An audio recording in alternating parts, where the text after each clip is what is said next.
Hi, everyone. Hi. Welcome to Coffee and Commentary, a new segment of much-needed advice where we bring humor and perspective to current events and pop culture.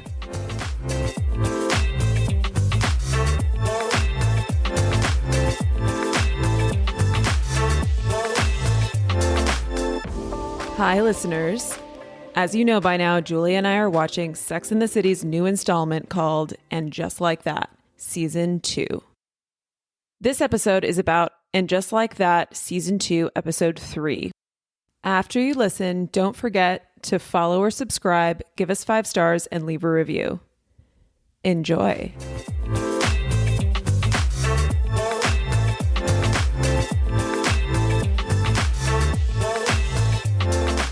The joke that kicks us off in this episode is Lizette saying, "Embarrassingly, I'm here for my jewelry showcase." And then Carrie goes, "Embarrassingly, I have to record the audio for my new book." Why are they embarrassed? Neither of those things make sense. It's like, embarrassingly, all my career dreams are coming true. Why is recording audio for your audiobook embarrassing? I wouldn't buy an audiobook if it wasn't read by the author. Yeah, she's also been a lifelong writer, written multiple books, and has had some big podcasts, so I don't know why it's so weird for her to go in a studio and record an audiobook.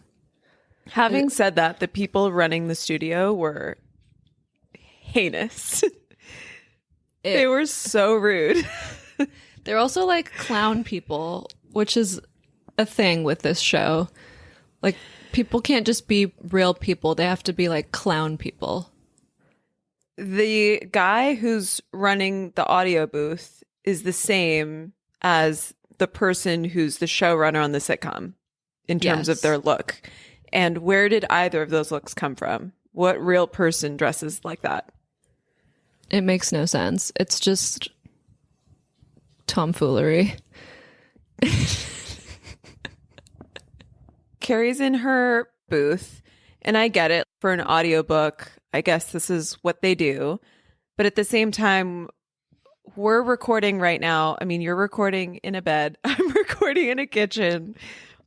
Why can't she record somehow in the comfort of her living room when discussing the death of her husband? Why does it have to be this formal thing with 2 random guys that are just breathing down her neck the whole time? I feel like that wasn't necessary for this famous writer who's going to sell a lot of copies and a lot of audiobooks. Why can't she even sit down? She's just standing there in heels. Can't they pull up a chair?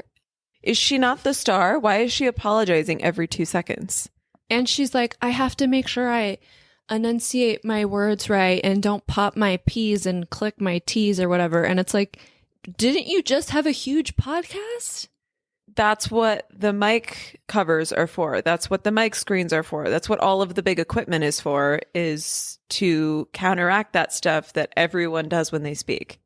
So the setup is stupid, but then her solution is to fake having COVID, which is also stupid because she thinks if she fakes COVID, then automatically they're going to hire an actress to record the whole audiobook, which is a huge assumption and wrong. Right. Like, as if they weren't going to then go, okay, then we'll just reschedule. Like, what's the big deal? It's way easier to reschedule Carrie and the audio guys than to find a whole nother actress to record the entire book. All that being said, we did like the fake COVID, like her having her little staycation at home and ordering takeout and doing her face mask and all of that stuff. That seemed a little bit more classic Sex and the City as far as storylines go. Her having that little secret, it was very relatable. I was a little worried at first because I was like, okay, this was clearly filmed back when people even cared about COVID still, because nobody cares anymore. Right. With the guy like wearing the double mask in the sound booth and everything. But it was actually really cute. And I really loved the last scene where they tie it all up with her and Seema talking to the cute guys at the restaurant, and then her being, and just like that, I got COVID. Right. It was great. Those are the kind of storylines we want from Sex and the City again. Agreed. It was definitely Not perfect. There were still plenty of bad jokes, but Wait, there were? endless bad jokes. But at least the idea was cute and well executed for the most part. It was like silly in a Sex and the City way, finally. Yeah, and the whole episode had this through line, this thesis, this thing that Carrie starts off the episode with a question and then she figures it out by the end. That's what we're used to. That's the format we're used to. And they really nailed that this time with her going in being like, okay, how am I going to record this chapter about my husband dying? And then she goes through this experience. Her friends help her along the way and weave in and out of her story. And then by the end, she's figured it out. So I like that it was tied up like a bow, like all of the Sex and the City episodes used to be. So just after we got done saying that the storylines were good in this episode, the exception is always obviously Miranda. Always. It was so bad that Shay's storyline wasn't even as bad as Miranda's storyline this time. Miranda continues to not know how to use a phone, and she just can't learn. She'll forever not know how to use a phone. She also She went has to Harvard Law School or something. But she doesn't know how to switch on and off her volume. And won't learn. When she ruined the taping, I felt more bad for the security woman who was taking away all the phones because it's her ass on the line. Like, she might have gotten that woman fired for not taking Miranda's phone away. And she was selfish enough to go in there and do it anyway, and then had zero remorse afterwards. My son is having an emergency. It's like he got dumped days ago. As far as excuses go for ruining Che's big moment, it's not a good one. Ruining Che's big moment, ruining the taping of a whole sitcom that costs millions of dollars and lots of people's lives and talents and time, and possibly the job of the security woman whose job it was to take her phone away. And she's putting her son's breakup above all of those things. It was just like so out of character because she's always so frantic and frazzled and whatever. And she's in the line being all frantic and frazzled and can't be cool about anything. But then suddenly she gets to the front and the lady's like, I need to take your phones. And she's like, oh, I don't have it. All of a sudden she's really cool and can just lie on the spot and think on her feet. Like, she's never thought on her feet one time. I think the thing I've realized about Miranda that bothers me is she takes herself so seriously. I think more seriously than the other characters. Like, even when she's having sex, it's so serious. Whereas Samantha was always like silly about it, like something crazy was always happening in the bedroom.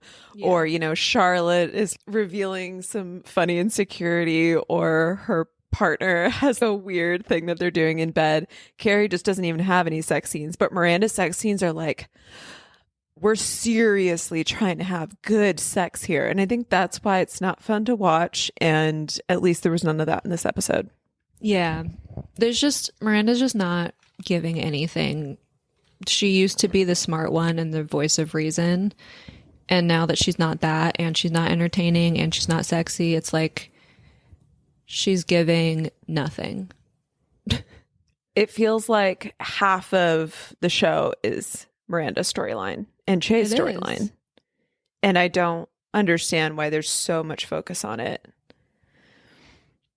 So Miranda gets a tattoo, which is part of her whole, like, she's trying to find herself now. She's a teenager all over again. She's just wandering down the street looking like a 75-year-old tourist in Florida straight out of 1993. And she sees this tattoo shop and goes, I'm going to get a tattoo. And she just flips through the book of like peace signs and like mom and dolphins. She's just going to get some random tattoo out of the book. It's so hacky. Yeah. And on top of everything, she lands on a tattoo of her own initials on the inside of her wrist in Times New Roman font. She looks at it meaningfully right before her son walks in the door, as if she's contemplating something. But like, what? What is it supposed to mean? Why did the camera pause on it thoughtfully? What does that signify? Your own initials.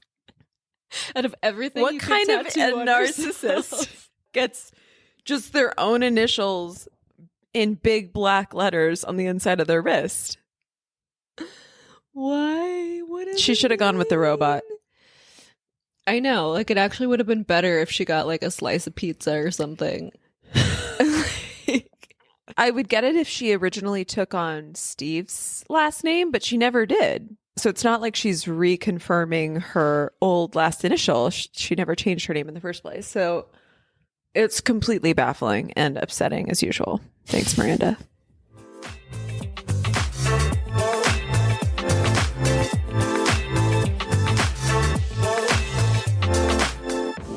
One, two, three.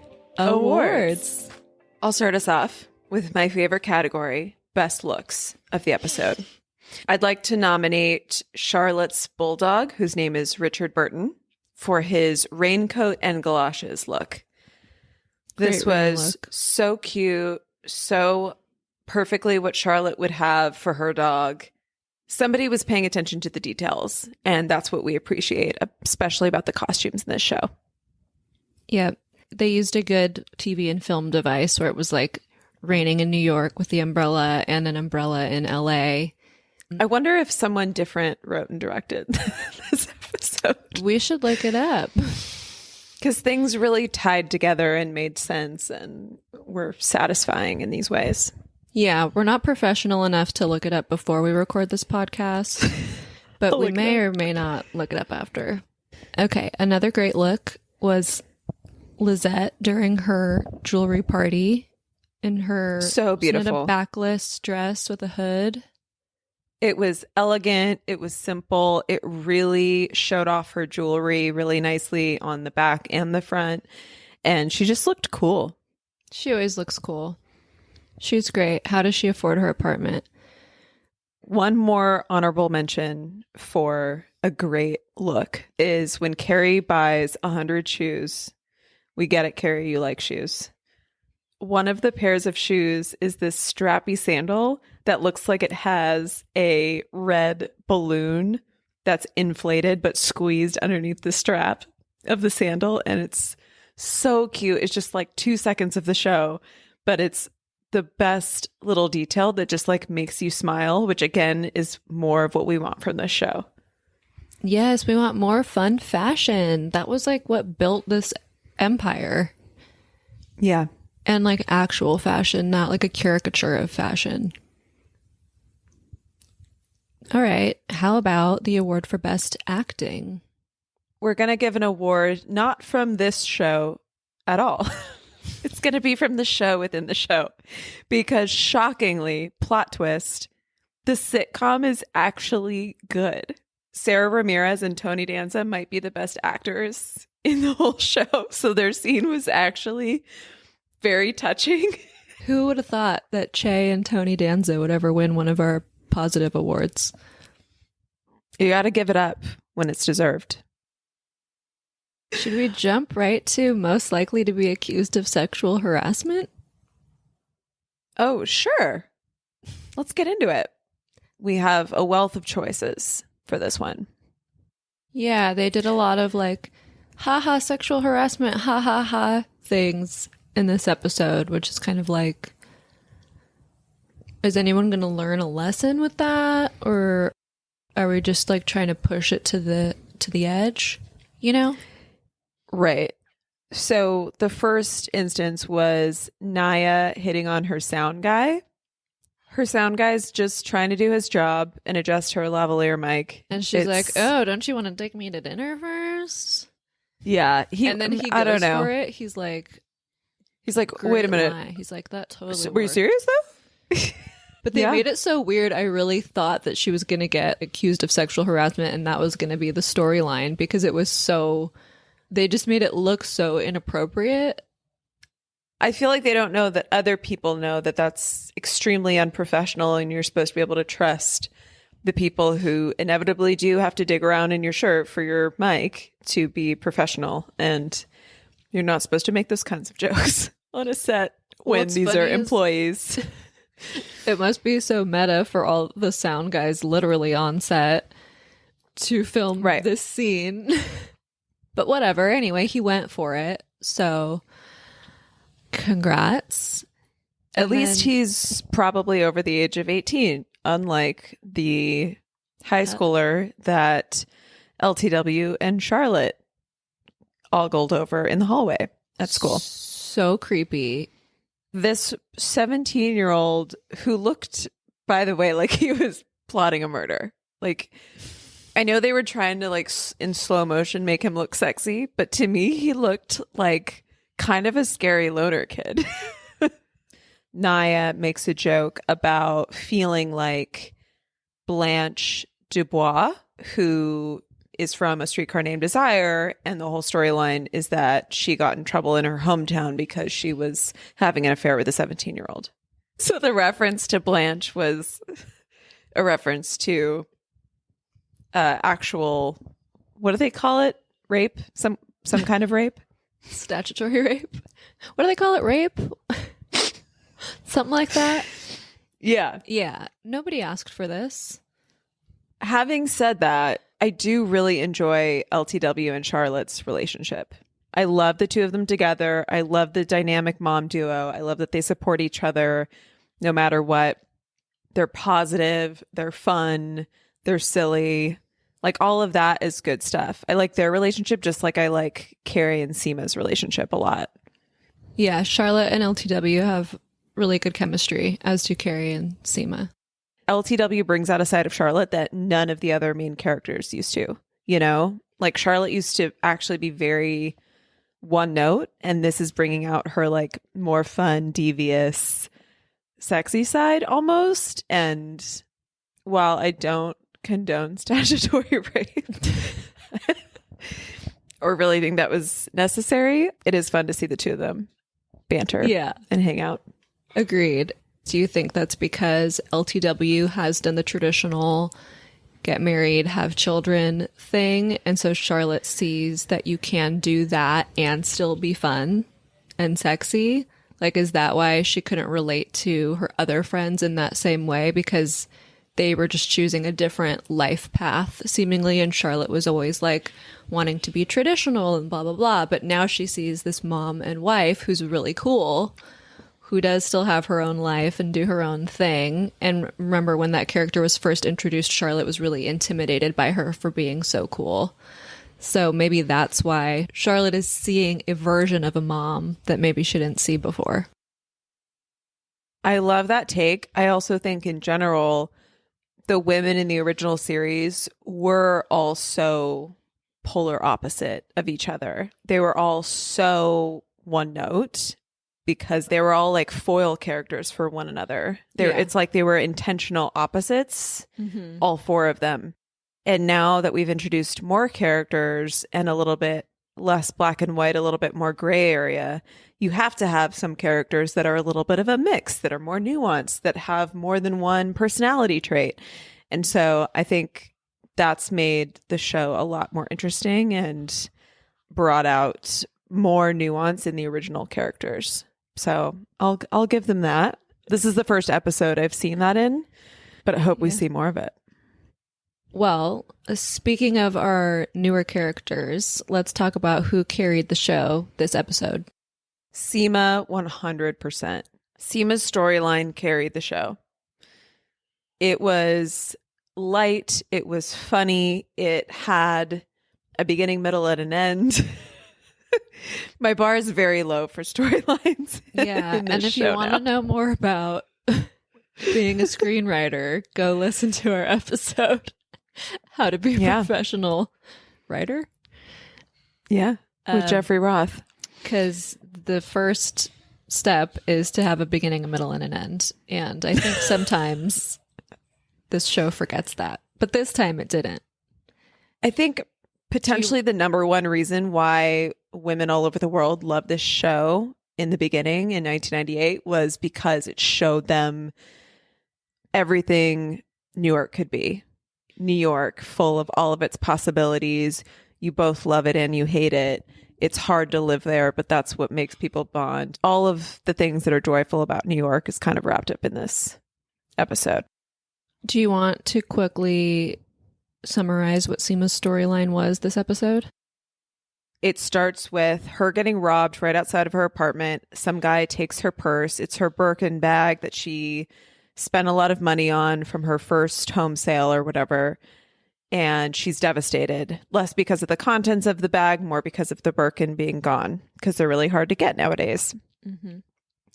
And she's hanging out with Carrie. Again, the two of them are talking. Seema provides some great advice to Carrie. She's not making it all about her. She's lifting up her friend. At the jewelry event later in the show, a guy tries to rob Carrie, and Seema saves Carrie from that situation because she's now learned. The guy's trying to take Carrie's Carrie necklace. It doesn't hold any value, but it holds so much sentimental value to Carrie. And so Seema's just had this thing that holds sentimental value taken from her, and she's not going to let that happen to her friend. So she pulls out a gun that ends up being a lighter. It was hilarious. It was perfect. And then to tie it all up at the end, Seema gets out of her car and happens to stoop down to pet a dog, and she sees that the Birkin bag was tossed off to the side and the guy only took the contents of the purse. So my first observation from all of this is, are these the two worst robbers of all time? Yes. Like, the one guy doesn't recognize a Birkin bag, and he probably didn't get anything out of the contents because Seema probably doesn't carry around a ton of cash and she probably just canceled her cards. And then the other robber robs from an up-and-coming jeweler. And it's not like she has diamonds in her designs. He specifically tries to take the Carrie necklace instead of running out of the building with the gems that he just stole. And the Carrie necklace, as we all know from the 90s, is worth like, what, $10 max, $9.95 at Claire's. Yeah. So these guys clearly, this is not uncut gems here. Like, this is some amateur shit. In our last episode, we talked about the unsung hero of Ep 1 and 2, which was the environmentalist on the beach.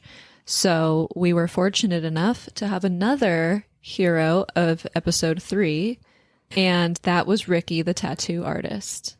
Yeah, the tattoo artist / therapist for Miranda. He was fantastic. I don't know if our audience has seen the TV show Barry, but it was very Chad Kroeger as the beignet guy in Barry. Like, this is a great bit part, and we love seeing some new people get their SAG card on this show. Ricky's real name is Jonathan C&O. Great job, Jonathan. You really created a 3-dimensional character just in a few seconds, and we appreciate that. So, most needlessly annoying. We have 3 candidates for this award. 40-minute episode. The first is the audiobook producer with the bow tie. Like, why are you wearing a bow tie? You sit in a studio all day. And his feedback and just constant badgering of Carrie as she's trying to get through this chapter, and he's having no empathy for her whatsoever. Or our second candidate is Miranda, of course, when her son gets broken up with and she freaks out. As a parent, aren't you supposed to have sort of a measured reaction to things that a kid would find more difficult to handle emotionally? Shouldn't the parent be better at handling a kid's breakup than the kid is? Yeah. Anyone that you call in crisis, the hope is that they're not going to then freak out even more than you are.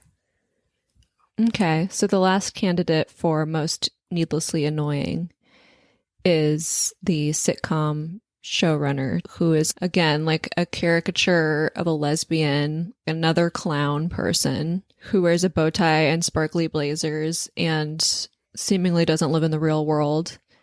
and also just freaks out.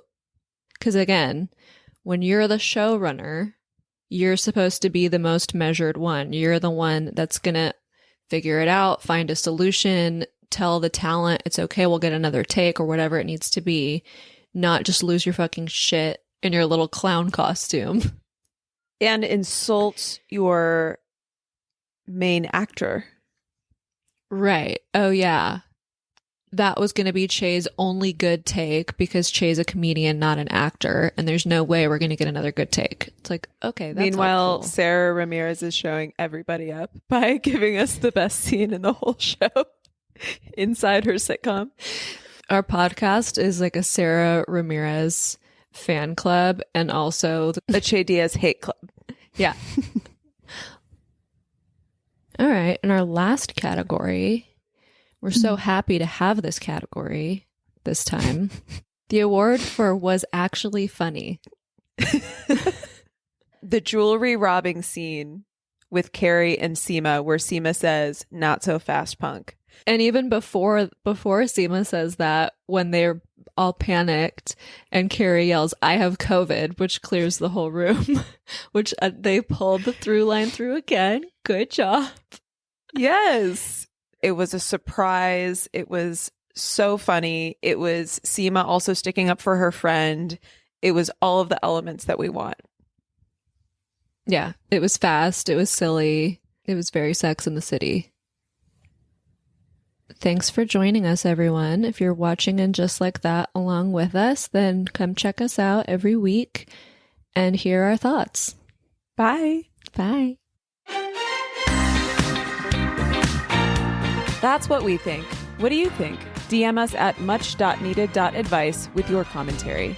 Rate, review, and subscribe wherever you get your podcasts.